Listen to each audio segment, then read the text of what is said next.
हापुड़ से इस वक्त की बड़ी खबर। चेकिंग के दौरान कार से पकड़ा गया केमिकल।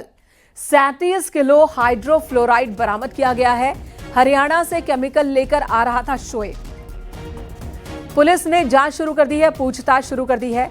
शोएब नाम का शख्स है जो कि हरियाणा से केमिकल लेकर पहुंचा था और हापुड़ में यह केमिकल पुलिस ने फिलहाल जब्त कर लिया है। 37 किलो हाइड्रोफ्लोराइड बताया जा रहा है। हमारे सहयोगी विपिन गिरी इस वक्त हमारे साथ मौजूद हैं। विपिन, इस केमिकल को लेकर क्या जानकारी पुलिस दे रही है? शोएब ने क्या बताया है? केमिकल किस इरादे से वो लेकर जा रहा था? वह तमाम देश की सुरक्षा एजेंसियां अलर्ट हो गई, पूरे भारत में अलर्ट घोषित हो गया, जिसके बाद में लखनऊ से भी अलर्ट मिला। तो हापुड़ पुलिस लगातार सघन चेकिंग अभियान चला रही है। हाईवे और नॉर्मल सड़कों पर सब पर नाकेबंदी की गई है। इसी कड़ी में पिलखवा पुलिस चेकिंग कर रही थी, तभी हरियाणा से एक युवक शोएब, जिसका नाम बताया जा रहा है, उसकी गाड़ी की चेकिंग की तो उसकी गाड़ी की डिग्गी से 37 किलो हाइड्रोफ्लोराइड जो केमिकल है वो उसके पास से मिला है।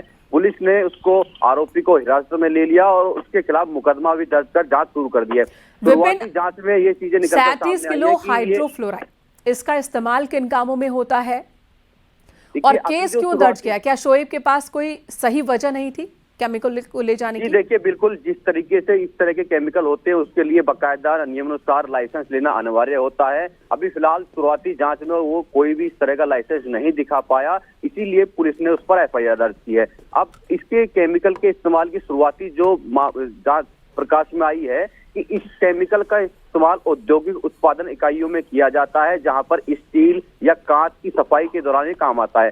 अब धमाके में इसका क्या रोल है, किस तरीके से ये इस्तेमाल में लाया जाता है या नहीं लाया जाता है, इस बारे में अभी कुछ कहा नहीं जा सकता।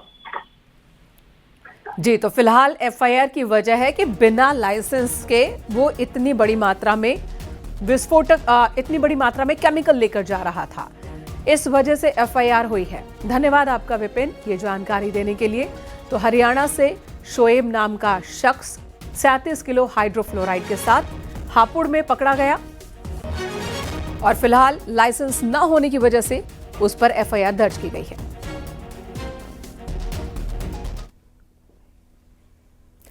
सहारनपुर में कमांड सेंटर बनाने की तैयारी में थे आतंकी संगठन।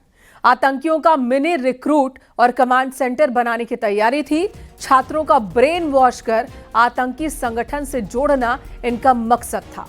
दीनी तालीम और एमबीबीएस की पढ़ाई करने वाले कई छात्र आदिल के संपर्क में थे। डॉक्टर आदिल के मोबाइल से मिली जानकारी के मुताबिक इस वक्त एजेंसियां और भी पड़ताल कर रही हैं।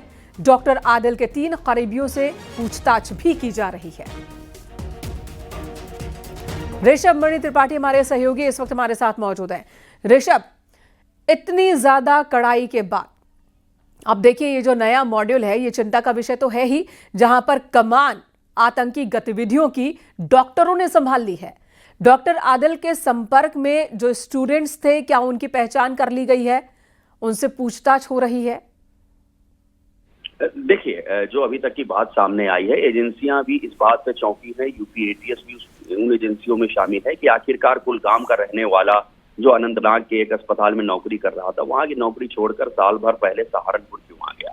सहारनपुर के बारे में आपको बता दूं कि दीनी तालीम का बहुत बड़ा गढ़ है। देश दुनिया से लोग वहां पर दीनी तालीम हासिल करने के लिए आते हैं। तो कहीं ना कहीं जो अब व्हाइट कॉलर टेरर मॉड्यूल जिसका खुलासा हुआ है, जो जैश ए मोहम्मद से जुड़ा हुआ बताया जाता है कि आखिरकार जो उच्च शिक्षा प्राप्त हैं, डॉक्टर्स हैं, इंजीनियर्स हैं, वो उस मॉड्यूल से जुड़े हुए हैं। उनको देख के जो कम पढ़े लिखे हैं बच्चे, वो और प्रभावित होते हैं। ब्रेन वॉश करने में ऐसे लोगों को काफी मदद मिलती है। तो अब एजेंसी जो सवाल का जवाब तलाशने में लगी है कि आखिरकार डॉक्टर आदिल, जो कुलगाम का रहने वाला था, अनंतनाग के एक अस्पताल की नौकरी छोड़कर साल भर पहले सहारनपुर आता है, यहाँ पर एक अस्पताल में नौकरी करता है। कुछ महीने बाद उस अस्पताल को छोड़कर भी ये फेमस हॉस्पिटल में चला जाता, जहां पर वो फिलहाल नौकरी कर रहा था। ये बात सामने आई, जहां पर वो रह रहा था वहां भी कई युवा छात्रों के संपर्क में था और जो आसपास के धार्मिक स्थल हैं वहां भी वो अक्सर जाया करता था। तो ऐसे तमाम लोगों के वो संपर्क में था। तो ये मान के अब एजेंसियां चल रही है, चूंकि तमाम खुलासे चौंकाने वाले हैं, कि कहीं ऐसा तो नहीं है कि सहारनपुर को एक मिनी रिक्रूट सेंटर या कमांड सेंटर बनाने की तैयारी थी, चूंकि यहाँ पर दीनी तालीम हासिल करने के लिए हजारों की संख्या में छात्र आते हैं।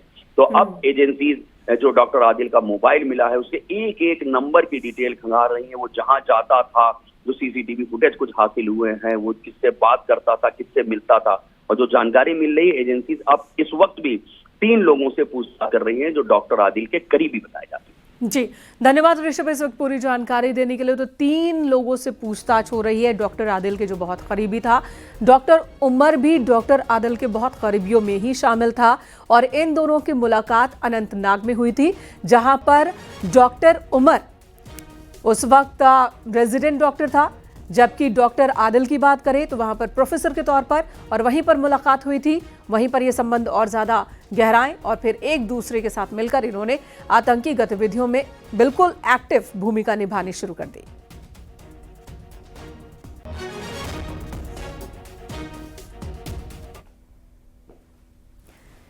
एनआईए दिल्ली ब्लास्ट केस की जांच में जुट गई है। एनआईए की टीम ने मौके पर जाकर 42 सैंपल कलेक्ट किए।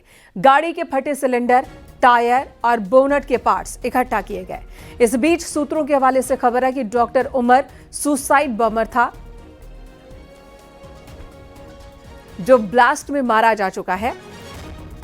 कार में जो डेड बॉडी मिली है उससे डीएनए मैच करवाया जा रहा है। बदरपुर बॉर्डर से उसने दिल्ली में एंट्री की थी। लगभग 3.5 घंटे तक पार्किंग में कार खड़ी कर रखी थी उसने। दिल्ली धमाका केस में कार्रवाई और तेज हो गई है। लखनऊ में डॉक्टर शाहीन के घर ATS, Jammu Kashmir police, Lucknow police ने छापेमारी की। शाहीन के भाई परवेज को हिरासत में ले लिया गया। गिरफ्तारी उसकी दिखाई गई है। अब इस बीच जैश की लेडी कमांडर डॉक्टर शाहीन के पिता का मोबाइल फोन, हार्ड डिस्क भी जब्त कर लिया गया। दिल्ली ब्लास्ट को लेकर केंद्रीय गृह मंत्री अमित शाह ने मीटिंग की। अमित शाह ने अधिकारियों से वारदात की मूल वजह जानने को कहा और सख्त से सख्त एक्शन के निर्देश दिए हैं। अमित शाह ने एनआईए से जल्द ही रिपोर्ट भी मांगी है। वहीं दिल्ली पुलिस ने ब्लास्ट की प्रारंभिक रिपोर्ट गृह मंत्रालय को सौंप दी है। रिपोर्ट में ब्लास्ट से पहले की घटनाओं के बारे में सिलसिलेवार जानकारी है।